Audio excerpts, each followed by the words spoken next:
Hello students, welcome back in chemistry शिक्षा class. आज का हमारा वीडियो अगेन कंटिन्यूएशन में इलेक्ट्रोकेमिस्ट्री का। इसमें अपन सीखेंगे इलेक्ट्रोलाइटिक कंडक्टेंस सॉल्यूशंस के अंदर किस तरह से होती है। तो उसके अंदर कंडक्टेंस ऑफ इलेक्ट्रोलाइटिक सॉल्यूशन, जैसे मेटल के केस में अपन अगर कंडक्टेंस देखते हैं कि मेटल कैसे कंडक्ट करती है इलेक्ट्रिसिटी का, तो उसमें अपन सीधा सरफेस इलेक्ट्रॉन बेस देख लेते हैं क्योंकि मेटल सॉलिड फॉर्म में।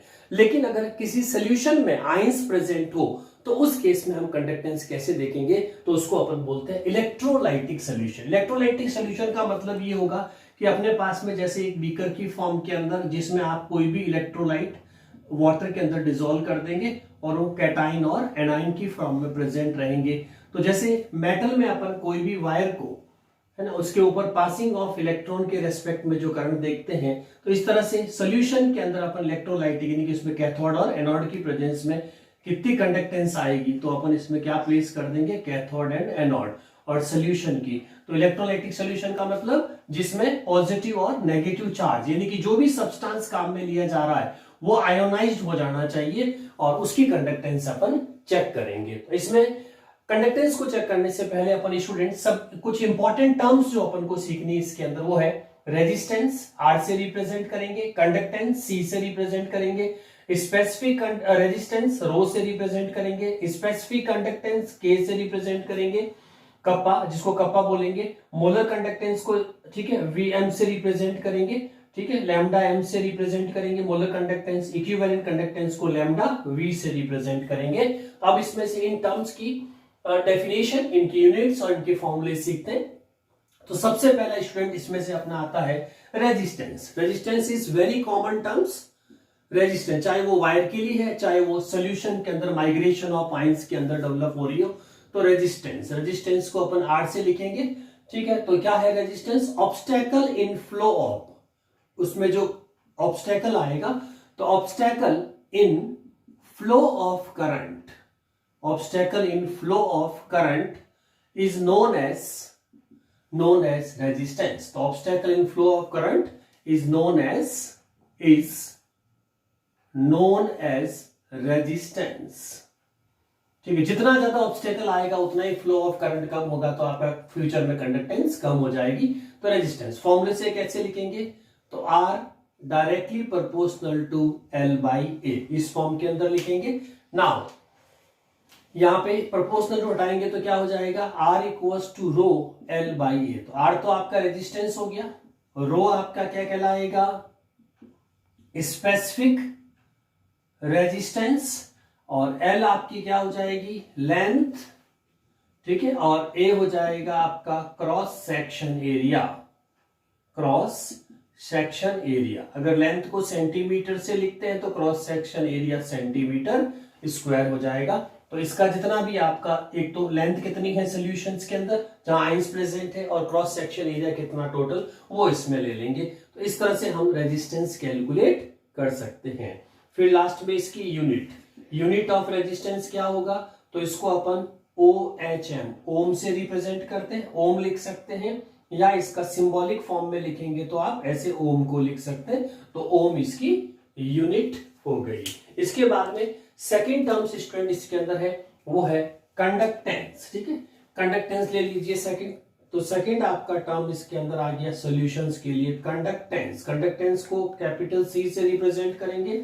कंडक्टेंस में लिखेंगे it is reciprocal of, it is reciprocal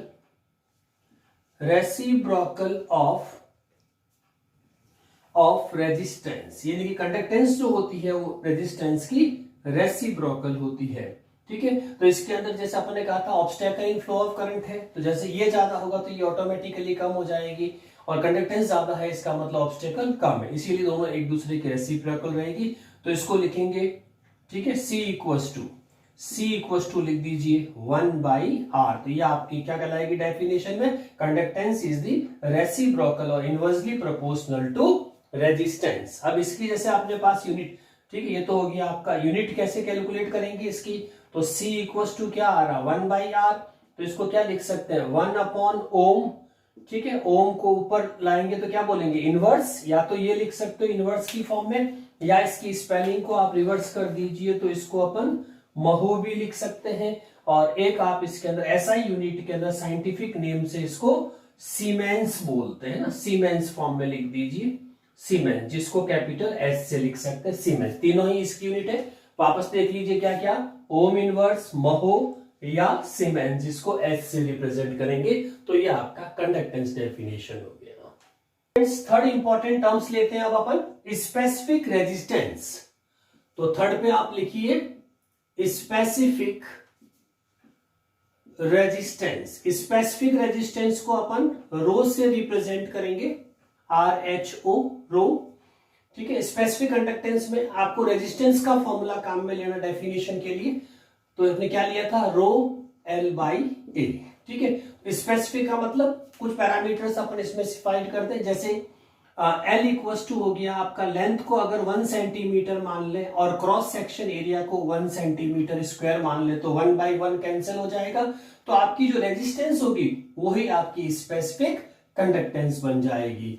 तो ये आपका इस तरह से लिखा। अब डेफिनेशन बनाएंगे इसकी, तो कैसे बनाएंगे, तो इसको बोलेंगे when length equals to 1 centimetre and cross section area A equals to 1 centimeter square, then resistance will known as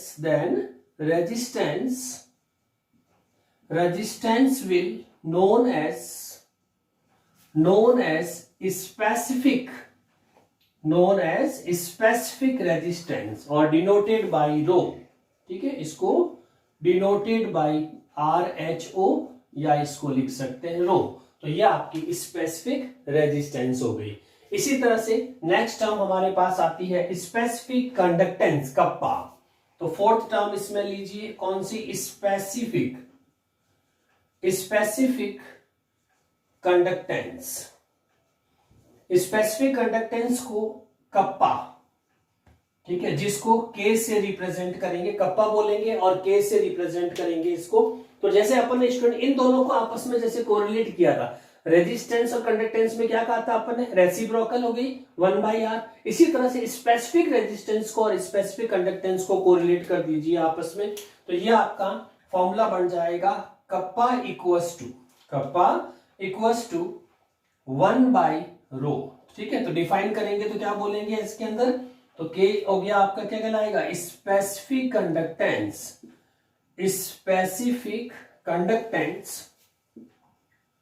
conductance is reciprocal और inversely proportional to reciprocal of specific resistance. तो ये स्पेसिफिक वर्ड के respect में हो जाएगी आपकी specific conductance. ठीक है, तो जैसे आप पहले अपने क्या कहा था इसके अंदर, इन दोनों का जो कोरिलेशन है आपस में वो क्या है, C इक्वल्स टू 1/R। इसी तरह से इन दोनों का कोरिलेशन आपस में क्या है, कप्पा इक्वल्स टू 1/ρ। तो ये दो रेसिप्रोकल हो गए रिलेशंस आपस में, जो नॉर्मल और स्पेसिफिक के साथ में। स्टूडेंट्स, नेक्स्ट हेडिंग है कोरिलेशंस के बाद में relation between conductance and specific conductance kappa. इन दोनों में क्या रिलेशंस होंगे वो देखिए। तो दोनों में रिलेशन डालने के लिए क्या करना है अपन को, जैसे इन दोनों का कोरिलेशन अपन ने क्या बताया था, C इक्वल्स टू 1/R। इन दोनों का कोरिलेशन क्या आया था, कप्पा इक्वल्स टू 1/ρ। देखिए R और रो, ऐसा कोई फॉर्मूला सोचिए जिसमें R और रो दोनों आते होते, यानी कि रेजिस्टेंस का फॉर्मूला, उससे इन दोनों में रिलेशंस निकल जाएगा। तो देखिए रेजिस्टेंस, तो रेजिस्टेंस का फॉर्मूला लिखिए, R equals to row L/A। ठीक है, ये फॉर्मूला हो गया। इसको इक्वेशन 1 मान लीजिए। अब अगर स्टूडेंट्स इस पूरी इक्वेशन को 1 अपॉन कर दे ना, 1 अपॉन ये आपका इक्वेशन 1 हो जाए तो क्या बनेगा, 1/R या इक्वल्स टू में क्या आ जाएगा, 1/ρ। और इसको जब 1 अपॉन L/A तो A ऊपर आ जाएगा, तो A अपॉन L लिख दीजिए इसको।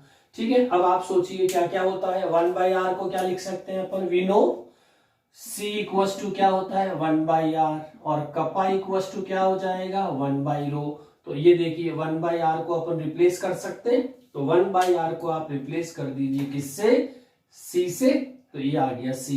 1/ρ को किससे रिप्लेस कर देंगे, कप्पा से, और इनटू A अपॉन L हो जाएगा। ठीक है, अब K को इधर लिया, ये स्पेसिफिक हो लेना हो तो K इधर लाएंगे तो क्या बन जाएगा, C इंटू, है ना, C into L by A।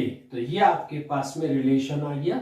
अगर एग्जाम में अपन को कंडक्टेंस दे रखी हो या कंडक्टेंस अगर नहीं भी दे रखी हो तो अपन कंडक्टेंस की जगह वापस से 1/r, अगर न्यूमेरिकल में ओम दे रखा है, रेजिस्टेंस दे रखी है, तो इसकी जगह 1/r कर दीजिए, लेंथ और क्रॉस सेक्शन एरिया को प्लेस कर दीजिए, तो आपकी स्पेसिफिक कंडक्टेंस कप्पा आ जाएगी। ठीक है, इसको इस तरह से याद रख सकते हैं। ठीक है, CL/A हो जाएगा। तो ये आप इसकी जगह न्यूमेरिकल में यूज कर सकते हैं कप्पा को। अब देखिए इसकी यूनिट कैसे आएगी, वेरी इंपॉर्टेंट स्टूडेंट्स। तो यहां पे अपन इसकी सॉल्व करें, यूनिट ऑफ कप्पा, कप्पा की यूनिट क्या होगी। ठीक है, तो कप्पा की यूनिट के अंदर देखिए स्टूडेंट्स, सबसे पहले K इक्वल्स टू, ये क्या है, कंडक्टेंस। तो कंडक्टेंस की यूनिट क्या होती है, ओम इनवर्स होती है, ये पढ़ी थी अपन अभी थोड़ी देर पहले। ओम इनवर्स लिख दीजिए इसको, ओम इनवर्स। ये तो हो गया आपकी कंडक्टेंस की। लेंथ को अपन क्या लिख सकते हैं, सेंटीमीटर, और अपॉन में क्या है, क्रॉस सेक्शन एरिया, तो ये हो जाएगा सेंटीमीटर स्क्वायर।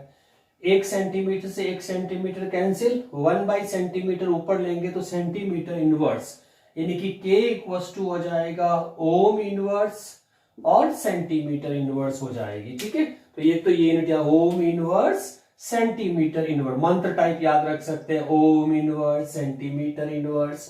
तो ये तो हो जाएगा कप्पा की यूनिट। अब इसमें अपन ने कहा था स्पेलिंग भी रिवर्स कर सकते हैं, महो सेंटीमीटर इनवर्स, सीमेंस में जब लेंगे तो इसको मीटर इनवर्स कर देंगे। तो ये सारी यूनिट आपकी कौन सी कहलाती है, कप्पा की। तो इस तरह से इस फॉर्मूले के अंदर कप्पा में न्यूमेरिकल्स के लिए, और ये यूनिट वाला पक्का याद रखिएगा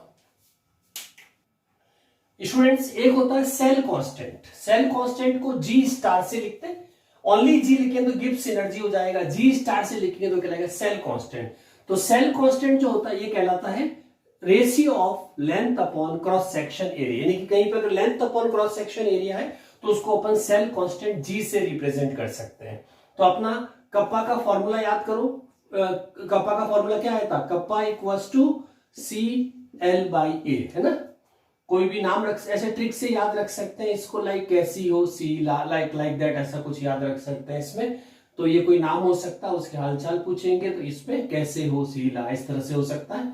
तो ये आपका एक फॉर्मूला क्रिएट हो गया। ठीक है, अब इस फॉर्मूले के अंदर अपन को सेल कांस्टेंट मर्ज करना, तो सेल कांस्टेंट क्या है, length upon cross section area है, तो K इक्वल्स टू हो जाएगा C इंटू G स्टार। ठीक है, और C को वापस और क्या लिख सकते हैं, 1/r रेजिस्टेंस, तो ये हो जाएगा कप्पा इक्वल्स टू 1/r, यानी कि G स्टार ऊपर रह गया और अपॉन में नीचे क्या आ जाएगा, R। तो इस फॉर्मूले का रिलेशन क्या हो गया, कप्पा, रेजिस्टेंस और सेल कांस्टेंट याद रख सकते हैं, कजरारे, है ना, कजरारे। तो कजरारे से इसको याद रख सकते हैं, इसमें कैसी हो सीला याद रख सकते हैं। तो ये सारे फॉर्मूले आपको आपस में इंटरलिंक करके न्यूमेरिकल में यूज करने हैं। ठीक है, यस स्टूडेंट्स, नेक्स्ट हम अपन लेते हैं अब मोलर कंडक्टेंस, जिसको अपन लैम्डा m से रिप्रेजेंट करेंगे।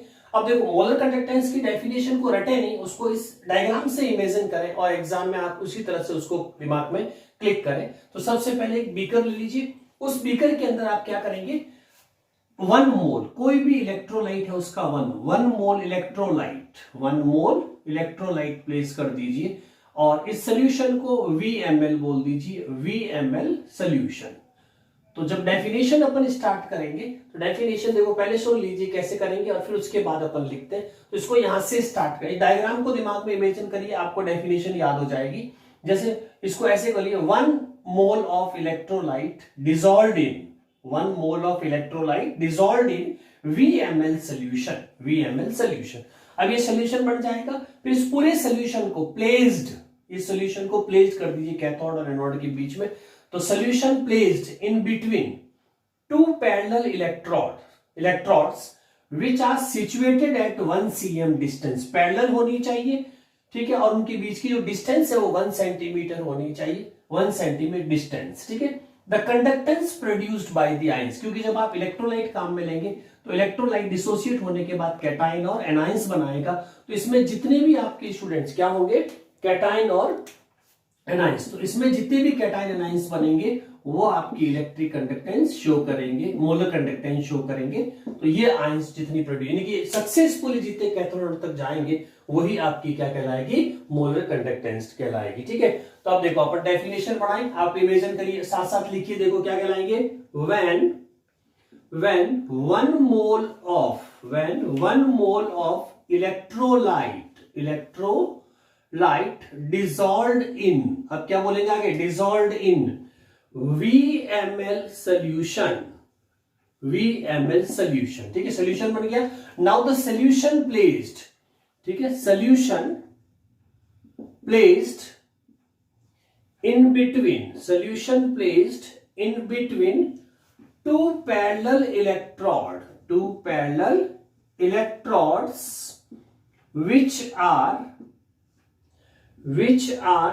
situated at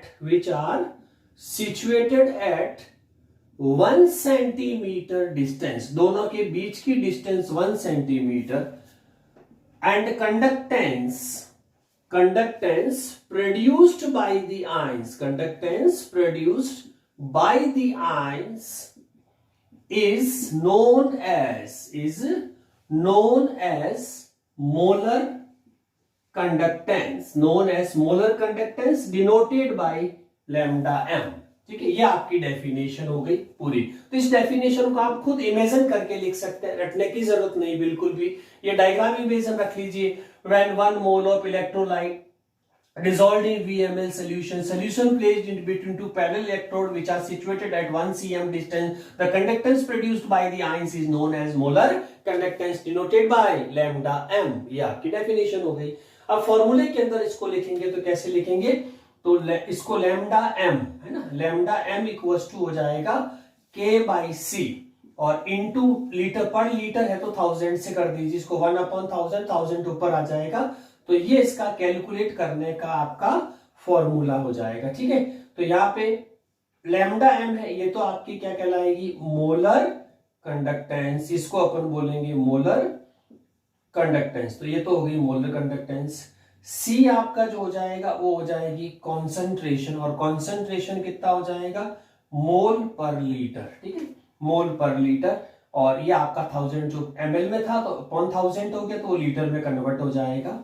तो ये इसका फॉर्मूला याद रखने का तरीका वही है, जैसे इसको शॉर्ट में ऐसे थोड़ी देर लिए उल्टा V है तो VM मान लो, VM किसी का नाम हो सकता है, विमला कमला ऐसे कुछ भी नाम रख दीजिए। और हालचाल पूछते हैं तो कैसी, तो इसमें ऐसा हो सकता है, विमला तुम कैसी हो, तो विमला वापस पलट के जवाब तुमसे 1000 गुना ज्यादा अच्छे हैं। तो ऐसे हो सकता है, विमला तुम कैसी हो तो तुमसे 1000 गुना ज्यादा अच्छे, तो VM तुम कैसी हो तो 1000 टाइम्स बेटर। ठीक है, तो ये उसका ट्रिक है याद रखने का। अब एक इसमें जो इंपॉर्टेंट चीज और सीखनी स्टूडेंट, वो है यूनिट। इसकी यूनिट भी कई बार पूछते हैं, unit of molar conductance, molar conductance की यूनिट क्या होगी। तो फॉर्मूला आपके पास है ये। अब इस फॉर्मूले में देखिए, लैम्डा m इक्वल्स टू के क्या होता है, कप्पा, कप्पा की यूनिट अभी याद कर दी, मंत्र टाइप याद कर लीजिए, ओम इनवर्स हो जाएगा इसमें। तो यहां तो आ जाएगा आपका ओम इनवर्स, और मल्टीप्लाई में क्या था, सेंटीमीटर इनवर्स, ये तो कप्पा की जगह आ गया। अब कप्पा का साथ में क्या है, कंसंट्रेशन, कंसंट्रेशन क्या होती है, मोल पर लीटर। ठीक है, मोल पर लीटर, और लीटर चूंकि वॉल्यूम होता है तो वॉल्यूम को अगर अपन क्यूब की फॉर्म में देखेंगे तो क्या आएगा, सेंटीमीटर क्यूब, यानी कि लीट को अपन लीटर को क्या लिख सकते हैं, सेंटीमीटर क्यूब। तो मोल पर सेंटीमीटर क्यूब लिख सकते हैं, तो इसमें लिख दीजिए मोल पर सेंटीमीटर क्यूब। ठीक है, इसको सॉल्व करिए, देखो आपके पास यूनिट आ जाएगी। तो ऊपर तो क्या है आपके पास में, ओम इनवर्स, सेंटीमीटर इनवर्स, अपॉन में क्या आ गया, मोल। ठीक है, अपॉन में सेंटीमीटर क्यूब है तो ये ऊपर आ जाएगा सेंटीमीटर क्यूब। अब देखो ये कैंसिल हो जाएगा एक, तो सेंटीमीटर स्क्वायर और मोल ऊपर लिया वो इनवर्स हो जाएगा। तो फाइनल आपकी यूनिट क्या बनी, देखो इसको देख के लिखिए। तो lambda m unit equals to क्या हो जाएगा, OH, ओम इनवर्स हो गया। ठीक है, मोल ऊपर ले लेंगे तो ये क्या कहलाएगा, मोल इनवर्स, और सेंटीमीटर एक कैंसिल हो गया तो स्क्वायर रिमेन बच गया, तो ये कहलाएगा सेंटीमीटर स्क्वायर। तो ये आपके पास में यूनिट हो गई। अब आप इसमें मोल लिख सकते हैं, इसको मीटर कर सकते हैं, ये सीमेंस हो जाएगा तो ये मीटर हो जाएगी। तो इस तरह से आप चेंज कर सकते हैं। That is unit of molar conductance. अच्छा, मोलर कंडक्टेंस का जैसे इससे तो आपने मोलरिटी नहीं देखी, तो मोलरिटी के फॉर्मूले से आप मोलरिटी निकाल भी सकते हैं। जैसे सी है तो सी में आपको कई बार मोलरिटी की जरूरत पड़ेगी, है ना। तो मोलरिटी का कैसे निकालते हैं formula, mass upon molar mass into, है ना, लीटर में लेना है तो सीधा सीधा आप 1 अपॉन कर दीजिए और वॉल्यूम आपका लीटर में हो, नहीं तो 1000 से मल्टीप्लाई कर दीजिए। इसी तरह से के भी कई बार गिवन नहीं होगा तो के कई तरीके से निकल सकता है। के इक्वल टू क्या होता है, सी बाई एल ए से भी निकाल सकते हैं, ठीक है। सी कंडक्टेंस नहीं दे रही तो 1 बाई आर करके निकाल सकते हैं। और एक अभी देखा था कजरारे वाला, तो कजरारे में क्या था, सेल कांस्टेंट से भी इसका रिलेशन होता है। तो न्यूमेरिकल में आपको हर पर्टिकुलर फॉर्मूले को कोरिलेट करते हुए न्यूमेरिकल सॉल्व करना, तभी ये आसान होगा। यस स्टूडेंट्स, इसी के रिलेटेड एक और होती है मोलर कंडक्टेंस से रिस्पेक्ट में इक्विवेलेंट कंडक्टेंस, जो नॉर्मेलिटी बेस्ड होती है। अब देखो इक्विवेलेंट कंडक्टेंस जो होती है इसको लैम्डा वी से रिप्रेजेंट करते हैं, और ये आपका डायग्राम वही रहेगा, सिर्फ आपको एक चीज इसमें चेंज करनी, वो है चूंकि नॉर्मेलिटी बेस्ड है तो इसमें अपन को क्वांटिटी जो लेनी पड़ेगी वो ग्राम इक्विवेलेंट नंबर के रेस्पेक्ट में ले। नॉर्मेलिटी में क्या लेते हैं, ग्राम इक्विवेलेंट, तो ग्राम इक्विवेलेंट ऑफ इलेक्ट्रोलाइट्स, है ना, 1 ग्राम इक्विवेलेंट कह सकते हैं, 1 ग्राम इक्विवेलेंट ऑफ इलेक्ट्रोलाइट। कोई भी इलेक्ट्रोलाइट जिसके पॉजिटिव और नेगेटिव चार्ज आयंस बनते हो तो वो आपका VML सॉल्यूशन में डिसॉल्व करेंगे। तो इसमें डेफिनेशन आप खुद भी वापस बनाइए इसको, तो क्या कहेगा, 1 gram equivalent number of electrolyte dissolved in VML solution and solution placed in between two parallel electrode which are situated at 1 centimeter distance. Yes, साथ साथ बनाइए इस डेफिनेशन को, तो क्या बोलोगे, 1 gram equivalent number of solute, solute कह दीजिए या इलेक्ट्रोलाइट्स कह दीजिए इसको, electrolytes dissolved in VML solution placed in between two parallel electrodes, ठीक है, इलेक्ट्रोड लिख दीजिए इसको, इलेक्ट्रोड्स ये वाली, which are situated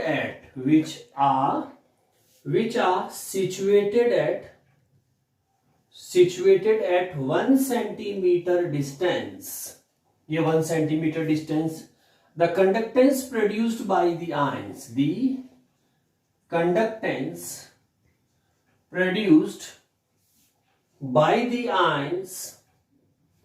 is known as equivalent conductance represented by lambda V, ठीक है, लैम्डा वी लिख सकते, ठीक है, डिनोटेड बाय। अब फॉर्मूला उसी तरह से, ठीक है, फॉर्मूले में क्या आ जाएगा, kappa V V equals to, तो ये आपका लैम्डा वी इक्वल्स टू हो जाएगा के बाई सी इंटू 1000, ठीक है। अब इसमें भी वही ट्रिक है याद रखने की, ठीक है, जैसे उसमें अपने वीएम को भी मिला ऐसा कुछ मान लिया, इसमें मान ली वीवी तुम कैसी, वीवी किसी का नाम हो सकता है, वीवी तुम कैसी हो, तो वो वापस रिप्लाई देंगे 1000 टाइम्स, तुमसे 1000 टाइम्स अच्छे हैं, तो वीवी इक्वल्स टू के बाई सी इंटू 1000, ठीक है। अब देखिए इसके अंदर ये जो चीज, ये तो हो गया आपका क्या कहला, इक्विवेलेंट कंडक्टेंस। तो वीवी किसका सिंबल है यहाँ पे, इक्विवेलेंट कंडक्टेंस का सिंबल होगा, कंडक्टेंस, और ये कप्पा आपकी स्पेसिफिक कंडक्टेंस होगी। यहाँ पे जो कंसंट्रेशन है वो अब इस बार नॉर्मेलिटी है, ये ध्यान रखना है स्टूडेंट्स। पिछली बार ये जब उस मोलर कंडक्टेंस भी ये क्या होती है, मोलरिटी होती है, और यहाँ पे नॉर्मेलिटी है। तो नॉर्मेलिटी अगर गिवन नहीं है तो अपन क्या फॉर्मूले से निकालते हैं, नॉर्मेलिटी इक्वल टू क्या होता है, ग्राम इक्विवेलेंट, या मास लिख दो सीधा, मास अपॉन इक्विवेलेंट मास लेना, ये ध्यान रखना है ना, मोलर मास की जगह, और ऊपर वही 1000 और VML, अगर ये लीटर में है तो फिर 1000 मत लिखिए, ठीक है। और नॉर्मेलिटी की जो यूनिट होती है वो क्या होती है, ग्राम इक्विवेलेंट पर लीटर, नॉर्मेलिटी की यूनिट याद रखिएगा, ग्राम इक्विवेलेंट पर लीटर होता है, ठीक है। अब इसमें वही जब अपन पूरे इसके इक्विवेलेंट कंडक्टेंस की यूनिट निकालेंगे तो ग्राम इक्विवेलेंट पर लीटर, और लीटर को अपन क्या लिख सकते हैं, सेंटीमीटर क्यूब, ठीक है। तो आप देखो यूनिट कैलकुलेट करो, तो यहां पे साइड में लिखिए यूनिट ऑफ लैम्डा वी, यानी कि इक्विवेलेंट कंडक्टेंस की यूनिट निकालिए, तो लैम्डा वी इक्वल्स टू क्या हो जाएगा, कप्पा की यूनिट आपको याद है, ओम इनवर्स, कप्पा की यूनिट में लिख दीजिए ओम इनवर्स सेंटीमीटर इनवर्स, ठीक है। ये तो हो गया इसके अंदर, अपॉन में क्या आ जाएगा, अब इस C की जगह अपन को प्लेस करना है, तो नीचे तो आ जाएगा आपका ग्राम इक्विवेलेंट और पर लीटर की जगह सेंटीमीटर क्यूब। सॉल्व करिए इसको, क्या बनेगा, तो ऊपर तो रह गया आपका ओम इनवर्स, ये आपका सेंटीमीटर इनवर्स, डाउन में क्या रह जाएगा ग्राम इक्विवेलेंट, इनटू में ये ऊपर आ जाएगा सेंटीमीटर क्यूब। इसको कैंसिल करेंगे तो स्क्वायर बच जाएगा, तो फाइनल इक्वेशन अपने यूनिट आ जाएगी ओम इनवर्स, ठीक है। और ये ऊपर ले लीजिए ग्राम इक्विवेलेंट है ना, ग्राम इक्विवेलेंट इनवर्स और सेंटीमीटर स्क्वायर, ये आपकी फुल एंड फाइनल यूनिट हो जाएगी किसकी, इक्विवेलेंट कंडक्टेंस की। Yes students, conductance of electrolytic solution में जितनी भी अपने टर्म सीखी इस पे एक न्यूमेरिकल करके देखते हैं। जैसे आपका क्वेश्चन है, इन इलेक्ट्रोलाइटिक सेल, एक इलेक्ट्रोलाइटिक सेल हमारा जो इस तरह का है, जिसमें वही सेम जैसे आपने डिफाइन किया था, two parallel electrode at one same distance. इस इलेक्ट्रोलाइटिक सेल में पहले अपन एक सोल्यूशन फिल किया ए, है ना, ए, और ए सोल्यूशन जो फिल किया उस वक्त इसमें कंसंट्रेशन है 0.1 मोल पर लीटर KCl, है ना, इसको A equal to KCl fill किया तो उसकी कंसंट्रेशन 0.1 मोल पर लीटर रखा। उस वक्त इस सेल का रेजिस्टेंस था 25 ओम और स्पेसिफिक कंडक्टेंस कप्पा थी 1.29 into 10 to the power -2 ohm inverse centimetre inverse, ठीक है। एक तो ये, अब इसी सेल के अंदर दूसरा नंबर, ये तो हुआ डाटा, और फिर कह रहा कि इसी cell now for other electrolyte, यानी कि इसमें से अपन KCl निकाल दें और इसकी जगह दूसरा कोई X इलेक्ट्रोलाइट फिल कर देते हैं ना, KCl की जगह वो दूसरा कोई NaCl है, कोई भी है, ठीक है, दूसरा X फिल, उसकी कंसंट्रेशन हमने रखी है 0.052 मोल पर लीटर और रेजिस्टेंस डेवलप हुई है 96 ओम। तो इसकी मोलर कंडक्टेंस क्या आएगी, जो X है हमारे पास में, जो अदर इलेक्ट्रोलाइट यानी कि सेकेंड इलेक्ट्रोलाइट है। तो सबसे पहले स्टूडेंट फर्स्ट इलेक्ट्रोलाइट की हेल्प से हम क्या कर सकते हैं ये सोचना है। तो फर्स्ट इलेक्ट्रोलाइट का सबसे बेस्ट तरीका होता है सेल कांस्टेंट, एक ऐसा प्रोसीजर है जिससे आप दूसरे इलेक्ट्रोलाइट में भी एंटर होकर के फिर आप लैम्डा Vm में जा सकते हैं मोलर कंडक्टेंस के लिए। तो आप देखिए सबसे पहले इसके अंदर कैलकुलेट करेंगे तो ये दोनों कैसे मल्टीप्लाई हो सकती है ये वैल्यूज, तो अपने पास में ऐसा क्या रिलेशंस है दोनों के बीच में, तो देखो R रेजिस्टेंस हो गया और ये कप्पा हो गई, तो सेल कांस्टेंट का क्या रिलेशन होता है, kappa equals to G star upon R, है ना, ये रिलेशन होता है। तो अब पहले अपन सेल कांस्टेंट निकालते हैं, तो सेल कांस्टेंट इक्वल्स टू आपका आ जाएगा K इंटू R, कजरारे का ले लीजिए इसका, तो कजरारा इसके अपन नाम दिया था, तो इसमें से R, तो G equals to K, K कितना हमारे पास में अभी 1.29 इंटू 10 टू दी पावर -2 और आपका ये R जो होगा वो कितना है 25, है ना, 25 ओम। यस स्टूडेंट सॉल्व करिए इसको, कितना आ सकता है ये वाला, फटाफट सॉल्व करिए, हरी अप, कितनी कांस्टेंट वैल्यूज आ सकती है इसकी ओम में, ठीक है, फास्ट करिए जल्दी से। यस इसको सॉल्व करिए फटाफट, कितना आ रहा है अप्रॉक्स वैल्यू देखो कैलकुलेट करके, 25 जा कर दीजिए इसको, ठीक है। कंसंट्रेशन कितनी लेंगे 1.29 और रेजिस्टेंस आपका 25 लीजिए, तो इसका रिजल्टेंट वैल्यू आपका लगभग जो 1.2 यानी कि 5, ये 25 का हो जाएगा 2, इसको 25 प्लस 1.1 के आसपास इसको ले लीजिए G स्टार के अंदर, ठीक है। पहला प्रोसीजर तो ये हो जाएगा। अब दूसरी बार क्या करेंगे स्टूडेंट्स, वापस इसी फॉर्मूले को लगा देंगे जिसमें कांस्टेंट हमारे पास पहले से ही है, तो G स्टार अपॉन R हो जाएगा सेकंड टाइम में, ठीक है। अब सेकंड टाइम में G स्टार अपॉन R होगा, तो अब वापस क्या करेंगे, सेल कांस्टेंट आपके पास वैल्यू आ गई फर्स्ट स्टेप में, और उसके बाद में इसका कप्पा निकाल दीजिए, R आपके पास दूसरी बार कितना है 96, तो ये आपके पास में G और ये 96 हो जाएगा, जितना पहली बार आया दूसरे को इसको 96 से कर लीजिए, ठीक है, 96 ओम से, तो कप्पा आ गया, और कप्पा की हेल्प से अपन क्या निकाल सकते हैं मोलर कंडक्टेंस, तो इसका फॉर्मूला क्या होता है Vm इक्वल्स टू Vm तुम कैसी हो, याद है आपको, KC इंटू 1000, ये फॉर्मूला लगा दीजिए, कप्पा यहां से आ जाएगा, C अपन को पहले से गिवन है कितनी 0.052, इस तरह से करके इसको सॉल्व करिए, आपका परफेक्ट आंसर आ जाएगा। स्टूडेंट्स इस इलेक्ट्रोलाइटिक कंडक्टेंस में फैक्टर कौन कौन से इफेक्ट कर सकते हैं हमारी मोलर कंडक्टेंस, तो इसको बोलते हैं फैक्टर अफेक्टिंग दी मोलर कंडक्टेंस। तो मोलर कंडक्टेंस किस किस चीज से चेंज हो सकती है, तो सबसे पहला इसमें होता है nature of electrolyte, nature of electrolyte के बेसिस पे हो सकता है। तो नेचर ऑफ इलेक्ट्रोलाइट्स में दो तरह के होंगे, एक में अपन प्लेस कर देंगे स्ट्रॉन्ग इलेक्ट्रोलाइट्स, स्ट्रॉन्ग इलेक्ट्रोलाइट्स हो सकता है, और दूसरा आपका हो जाएगा वीक इलेक्ट्रोलाइट्स, ये दो रहेंगे। ठीक है, तो ऑब्वियसली इसमें जैसे ही किसी बीकर के अंदर स्टूडेंट्स आप electric conductance molar conductance calculate करेंगे, तो इसमें क्या होगा कि नंबर ऑफ आयंस जितने ज्यादा होंगे, percentage of number of ions जितना ज्यादा होगा, तो इसीलिए डिग्री ऑफ डिसोसिएशन अपन को बहुत हाई चाहिए। डिग्री ऑफ डिसोसिएशन हाई किसका होता है? सिर्फ स्ट्रॉन्ग इलेक्ट्रोलाइट का ही पॉसिबल हो पाता, क्योंकि ये 100% डिसोसिएट होते हैं। जितने ज्यादा आयंस होंगे उतनी ही आपके सक्सेसफुली कैथोड मतलब रेडॉक्स मैकेनिज्म कंप्लीट होगी, तो वो बेटर मोलर कंडक्टेंस देंगे। तो इसीलिए कैसा होना चाहिए इलेक्ट्रोलाइट्स? स्ट्रॉन्ग होना चाहिए। दूसरा फैक्टर जो होता है स्टूडेंट वो होता है concentration, concentration as well as dilution of electrolyte. अब यहां पे सॉल्वेंट को चेंज करके, जब भी हम डाइल्यूशन की बात करते हैं तो उसमें सॉल्वेंट, और कंसंट्रेशन की जब बात करते हैं तो चेंज इन सल्यूट होता है। ठीक है, यहां पे एक साइंटिस्ट था स्टूडेंट्स जिसका नाम है कोलराउस, कोलराउस साइंटिस्ट था। तो कोलराउस लॉ में इन्होंने एक इक्वेशन दी थी, इस इक्वेशंस के अंदर कैसे अपन डाइल्यूशन जो है अफेक्ट करता है आपके इलेक्ट्रोलाइट के थ्रू मोलर कंडक्टेंस को। इसके लिए उन्होंने कहा कि जो आपका lambda M at given concentration and lambda M at infinite, यानी कि शुरू में अपन कंसंट्रेशन हाई रखें फिर उसको इनफाइनाइट डाइल्यूट कर दें, माइनस बी रूट सी। तो ये एक मोलर कंडक्टेंस को स्टडी करने इलेक्ट्रोलाइट के रिस्पेक्ट में। तो इसका अगर अपन ग्राफिकल रिप्रेजेंटेशन देखें इस फैक्टर का तो वो कैसा दिखेगा, जैसे आपके पास में दो, एक साइड में आप मोलर कंडक्टेंस ले लीजिए और एक साइड में कंसंट्रेशन को रूट सी लिख दीजिए। ठीक है, ये इस तरह से चेंजेस। नाउ अब इसमें दो अपन ले लेते हैं स्ट्रॉन्ग इलेक्ट्रोलाइट्स और एक अपन ले लेते हैं वीक इलेक्ट्रोलाइट्स।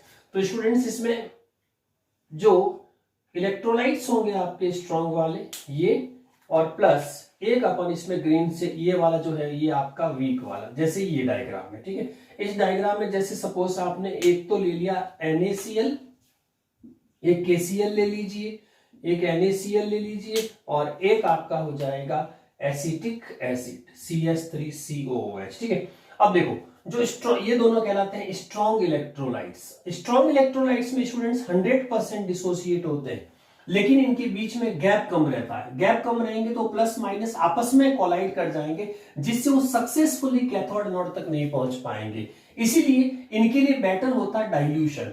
डाइल्यूशन करने का मतलब आप धीरे धीरे कंसंट्रेशन को कम करेंगे। तो आप देखो जैसे इस पॉइंट को अगर देखेंगे तो ये पॉइंट आपका यहाँ मैच हो रहा है, और जैसे ही आप इसमें वाटर ऐड करेंगे धीरे देखो इसमें, क्योंकि आयंस के बीच में गैप, जैसे डाइल्यूशन करेंगे तो एक्सपांड होगा, और एक्सपांड कोई भी चीज होगी तो कैटायन एनायन के बीच में गैप आएगा, और गैप की वजह से वो सक्सेसफुली कैथोड नोड तक पहुंचेंगे। इसीलिए इवन स्ट्रॉन्ग इलेक्ट्रोलाइट में अगर आप डाइल्यूशन करते हैं, यानी कि H2 अगर आप ऐड करते जाएंगे तो आपकी मोलर कंडक्टेंस है वो इंक्रीज होती जाएगी।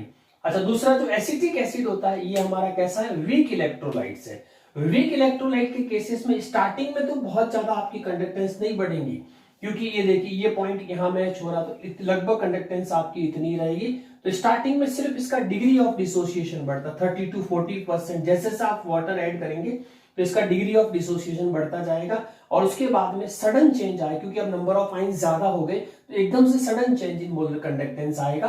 तो वीक को डबल बेनिफिट, एक तो उसका डिग्री ऑफ डिसोसिएशन बढ़ेगा, सॉल्वेंट का डाइल्यूशन करेंगे तो डिग्री ऑफ डिसोसिएशन भी इंक्रीज हो जाएगा, और दूसरा इसमें बेनिफिट होगा मोलर कंडक्टेंस भी आपकी क्या हो जाएगी? इंक्रीज हो जाएगी। तो ये वीक के केस में आपको डबल, और बी आपका कांस्टेंट है, ये आप जितना डाइल्यूशन करेंगे ये स्टार्टिंग कंसंट्रेशन आपके पास में जीती थी। तो इसीलिए as the dilution increases the molar conductance increases. तो अपन कह सकते हैं dilution of solution is directly proportional to molar conductance, इसके मोलर कंडक्टेंस की इक्विवेलेंट हो जाएगी। लेकिन एक चीज का ध्यान रखना स्टूडेंट, स्पेसिफिक कंडक्टेंस कम होगी। स्पेसिफिक कंडक्टेंस क्या होती है? कप्पा। कप्पा चूंकि स्टूडेंट्स अपन देखा था सीला के नाम से था, तो यहाँ पे L और A जो होता है, जैसे ही आप डाइल्यूशन करेंगे तो आपका क्या होगा? एक पर्टिकुलर स्क्वायर फीट एरिया के अंदर आइंस कम हो जाएंगे। ठीक है, पहले जैसे 10 10 थे तो हो सकता है 5 5 भी रह गए हो।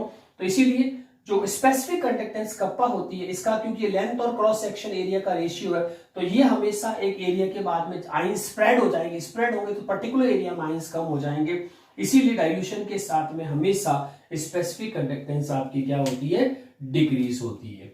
ठीक है, अब इसमें किसी भी वीक इलेक्ट्रोलाइट्स का डिग्री ऑफ डिसोसिएशन कैसे निकाल सकते हैं, तो डिग्री ऑफ डिसोसिएशन इसको अपन अल्फा से रिप्रेजेंट करेंगे, और अल्फा जो होता है ये हो जाएगा molar concentration, molar concentration given at conductance at given concentration upon molar conductance at infinite dilution. इन दोनों के रेशियो से आप अल्फा निकाल सकते हैं।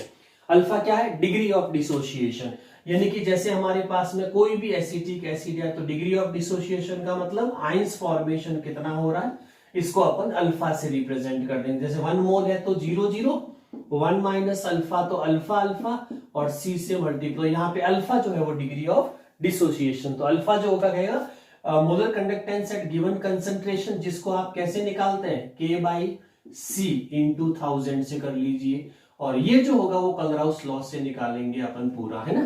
तो इस तरह से डिग्री, और लास्ट जो थर्ड फैक्टर होता है स्टूडेंट्स वो हमारा होता है टेम्परेचर। तो थर्ड फैक्टर मोलर कंडक्टेंस को जो इफेक्ट करेगा that is known as temperature. Temperature हमेशा काइनेटिक एनर्जी को बढ़ाएगा, और काइनेटिक एनर्जी जब बढ़ेगी तो उसकी डिग्री ऑफ डिसोसिएशन भी इंक्रीज होगा, इसीलिए temperature always help to enhance the molar conductance. तो ये आपके फैक्टर्स फॉर मोलर कंडक्टेंस।